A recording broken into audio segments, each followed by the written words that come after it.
এখন আমি বানিয়ে দেখাবো সুপার ক্লে দিয়ে অনেক সুন্দর কিউট সূর্যমুখী। আসসালামু আলাইকুম, সবাই কেমন আছেন? আশা করি সবাই ভালো আছেন। আর আমার ভিডিওটি কে কোথায় থেকে দেখতেছেন, কে কোন জেলা থেকে দেখতেছেন অবশ্যই কমেন্ট করে জানাবেন। দেখতে চাই আমার কাজগুলো কোন জেলায় পর্যন্ত পৌঁছেছে, কোন জেলার থেকে আমার ফ্যান ফলোয়ার আছে আমি দেখতে চাই। অবশ্যই কমেন্ট করে জানাবেন যে আপনি কোন জেলা থেকে দেখতেছেন। আর আজকে আমি বানিয়ে দেখাবো একটা সূর্যমুখী ফুলের গাছ।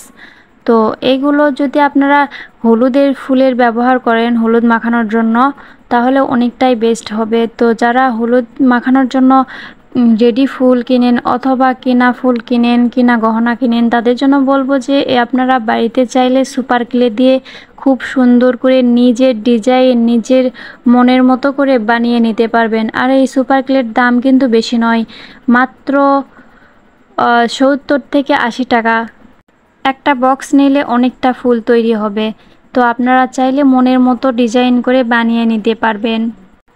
তো আমার এই আইডিয়াটা আসলো এই হলুদ কালার সূর্যমুখী ফুল যখন আমি বানাইছিলাম তখন মনে হয়েছিল যে এটা দিয়ে যদি আমি হলুদ মাখানো ফুল বানাই তো অনেক অনেক ভালো লাগবে।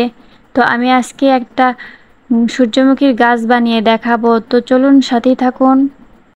আমি কত সহজে সুপার ক্লে দিয়ে এক একটা পাতা বসিয়ে একটা সুন্দর ফুলের শেপ দিলাম এবং পাপড়ির মাঝে কাটা কাটা চিহ্ন রেখে দিলাম যাতে অনেক ভালো লাগে। আর মাঝখানে কালো দিয়ে নিলাম। আর সূর্যমুখীর ফুলের তো কালো হয় না, তো আমার কাছে কালো ছিল তো আমি কালোই দিয়ে নিলাম। এবং ফুল বানানো হয়ে গেছে, আমি এখন ডাল বানাই নিচ্ছি।